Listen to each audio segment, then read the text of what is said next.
அனைவருக்கும் வணக்கம். நான் உங்கள் பிரசன்னா, தேர்ட் விஷன் சேனலுக்காக. நேற்றைய தினம் கூட நம்மளுடைய வீடியோக்களை பார்த்துட்டு நம்மளுடைய நண்பர்கள் நிறைய லைக் பண்ணியிருக்கிறீங்க, ஷேர் பண்ணியிருக்கிறீங்க. இன்னும் சில நண்பர்கள் நம்மக்கிட்ட ஃபோன் பண்ணி பேசியிருக்கிறீங்க. என்னுடைய லைஃப்பில் கூட இதெல்லாம் நடந்த மாதிரி இருக்குது. நீங்கள் சொல்லும் பொழுது இனிமேல் இதை பார்த்தீங்கன்னா இந்த மாதிரி விஷயங்கள் செய்யக்கூடாதுன்னு இருக்கிறேன் அப்படிங்கிற மாதிரி பார்த்தீங்கன்னா நான் நீங்கள் சொல்கிற மாதிரி கடைபிடிக்கணும்னு இருக்கேன் அப்படின்ற மாதிரி நீங்கள் சொல்லியிருக்கிறீங்க. அதுக்காக இன்னொரு வணக்கம் அனைவருக்கும். சரி, இன்னைக்கான விஷயம் என்ன அப்படின்னு கேட்டால், வாழ்க்கையில் இந்த விஷயத்தை மட்டும் பண்ணாதீங்க.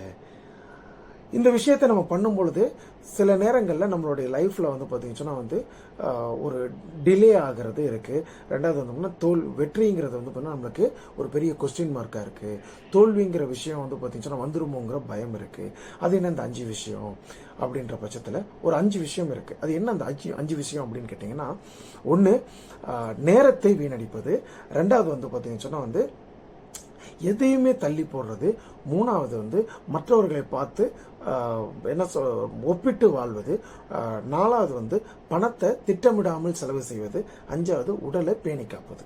இந்த 5 விஷயம், இந்த 5 விஷயமே பார்த்தீங்கன்னா நிச்சயமாக செய்யக்கூடாது. இதை சரியான நேரத்தில் எதை எப்போ பண்ணணுமோ அதை சரியாக பண்ணணும்.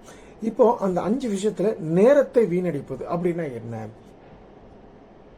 நேரத்தை வீணடிப்பது அப்படின்னா காலையில் 5 மணிக்கு எழுந்திருக்கணுமா, 5 மணிக்கு கண்டிப்பாக நம்ம எழுந்ததான் ஆகணும். 6 மணிக்கு எந்திரிக்கணுமா, 6 மணிக்கு எந்திரிச்சுதான் ஆகணும். ஒருவேளை 5 மணிக்கு எந்திரிச்சு 6 மணிக்கு செய்ய வேண்டிய வேலையை நம்ம செய்ய முடியலன்னு சொன்னால் அன்றைக்கு நாள் முழுவதும் என்ன ஆகுங்க, டிலே ஆகிக்கிட்டே போயிட்டு இருக்கோம். ஸோ அந்த 1 டே முழுவதுமே என்ன நடந்துருங்க, நமக்கு பார்த்தீங்கன்னா டிலே ஒர்க் ஆகும். ஒன்று ஏதாவது ஒர்க்கை இடையில பார்த்தீங்கன்னா ஸ்கிப் பண்ணிட்டு பண்ணுற மாதிரி இருக்கும். ஸோ அந்த டே அன்னைக்கு நிறைவடையாது. அதனால நம்ம என்ன பண்ணுங்க, முடிஞ்ச அளவுக்கு நேரத்தை வீணடிக்காமல் அடுத்தடுத்து செஞ்சுக்கிட்டு இருக்கணும் சரியான நேரத்தில். அடுத்து எதையுமே தள்ளி போடுறது. இன்னைக்கு செய்ய வேண்டிய விஷயத்தை இன்னைக்கு செய்யணும், நாளைக்கு பார்க்கலாம், நாளான்னைக்கு பார்க்கலாம், அந்த மாதிரி நம்ம எப்பயுமே அதை மாதிரி தள்ளி போடக்கூடாதுங்க. இன்னைக்கு உள்ளதை இன்னைக்கு பண்ணணும். அடுத்து மற்றவர்களை ஒப்பிட்டு வாழ்வது. பக்கத்து வீட்டுக்காரங்களா இருக்கலாம், ஏத்து வீட்டுக்காரங்களா இருக்கலாம், நம்ம கூட வேலை செய்கிறவங்களா இருக்கலாம், நம்ம கூட படித்தவங்களா இருக்கலாம், இல்லை பார்த்தீங்கன்னா நம்ம கூட பயணிக்கிறவங்களா இருக்கலாம். அவங்கள பார்த்துட்டு இவங்க இப்படி இருக்கிறாங்களே, இவங்க வீடு வச்சிருக்காங்களே, கார் வச்சிருக்காங்களே, இந்த 2 வீலர் வச்சிருக்கிறாங்களே, இவங்களோட ஜுவல்ஸ் வச்சிருக்கிறாங்க, அந்த மாதிரி ஒப்பிட்டு வாழாதீங்க. நம்மளுடைய வருமானம் 30,000 இருக்கலாம், 10,000 இருக்கலாம், 50,000 இருக்கலாம், என்ன வேணாலும் இருக்கலாம். ஆனால் அதுக்கு தகுந்த மாதிரி நம்ம லைஃப்பை பார்த்தீங்கன்னா அதுக்கு தகுந்த மாதிரி அந்த லைஃப்பை பார்த்தீங்கன்னா சிம்பிளிஃபை பண்ணுங்க, ஜஸ்டிஃபை பண்ணுங்க. இல்லை எனக்கு இன்னும் தேவைப்படுன்ற பட்சத்தில் அப்போ என்ன பண்ணணுங்க, அதுக்கு இன்னொரு கூடுதல் வருமானத்தை நம்ம தேடி போய் தான் ஆகணும். சரிங்களா? அடுத்து ரொம்ப ரொம்ப பார்த்தீங்கன்னா இம்பார்ட்டண்டான விஷயம், நம்மளுடைய உடலை பேணி காப்பது. நிச்சயமாக காலையில் எழுந்து ஏதாவது ஒரு பார்த்தீங்கன்னா பயிற்சி செஞ்சுதான் ஆகணும். நடைப்பயிற்சியாக இருக்கலாம், இல்லைன்னா பார்த்தீங்கன்னா ஒரு ஜிம்முக்கு தான் போகணுன்னு அவசியம் இல்லை.